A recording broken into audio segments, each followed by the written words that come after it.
हुकूमत महाराष्ट्र का सबसे अहम शोबा महाराष्ट्र ह्यूमन राइट्स कमीशन बंद होने की दहलीज पर है, क्योंकि यहां अवाम और मुतासरीन के मामलों की सुनवाई करने के लिए आला ओहदे पर फायज अफसरों की जगहें काफ़ी दिनों से खाली हैं।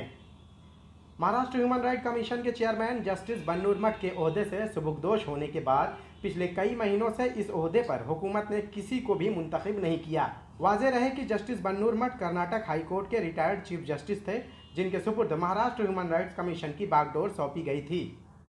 सिर्फ यही नहीं, महाराष्ट्र ह्यूमन राइट कमीशन में स्पेशल आईजी के ओहदे पर फायज तेलगी केस की जांच करने वाले सीनियर आईपीएस अफसर किशोर जाधव भी अपने ओहदे से पिछले कई महीनों से सुबुकदोश हो गए हैं, लेकिन आज तक उनके भी ओहदे पर हुकूमत महाराष्ट्र ने किसी भी दूसरे अफसर को मुंतखब नहीं किया, लिहाजा ये ओहदा आज भी खाली है। इसके अलावा सुप्रिटेंडेंट ऑफ पुलिस और 2 पुलिस इंस्पेक्टर के ओहदे भी खाली हैं। आला ओहदेदार की जगह फिलवक्त तो खाली है। जब वो मौजूद थे यहाँ पर, ओहदेदार जब मौजूद थे, उसके बावजूद यहाँ पर कामकाज सही ढंग से चलता नहीं था।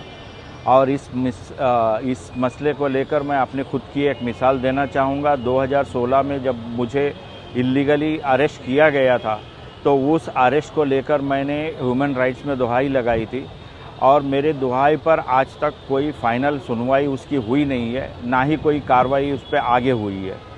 यहाँ पर जितने लोग बड़ी उम्मीदों से यहाँ पर आते हैं, आने के बाद जो है वो बड़ी मायूसी से फिर उन मायूसी का सामना उन्हें करना पड़ता है, क्योंकि हुकूमत आवाम के मसलों को लेकर किसी भी तरह से संजीदा नहीं है। जबकि महाराष्ट्र ह्यूमन राइट्स कोर्ट, जो कि काफ़ी पहले से हुकूमत महाराष्ट्र की तरफ से बनाई गई है, लेकिन वो आज भी काम नहीं कर रही हैं। इसकी वजह यह है कि आवाम तक हुकूमत महाराष्ट्र इस बारे में ये बात पहुंचा ही नहीं रही है। अगर ये कोर्ट शुरू होगी और लोगों तक ये बात पहुंचाई जाए तो यकीनन आवाम को इंसाफ जरूर मिलेगा। ह्यूमन राइट कमीशन में आला ओहदेदारों को उनके ओहदे पर फायज न करने के पीछे सरकार का मकसद ये है कि इस शोबे को भी पूरी तरह से बंद कर दिया जाए, क्योंकि ये शोबा आम आदमियों से जुड़ा था, जहां हर वक्त कोई भी शख्स अपनी किसी भी मुसीबत के लिए इस दहलीज पर दस्तक दे सकता था। मुंबई से ईटीवी भारत के लिए शाहिद अंसारी।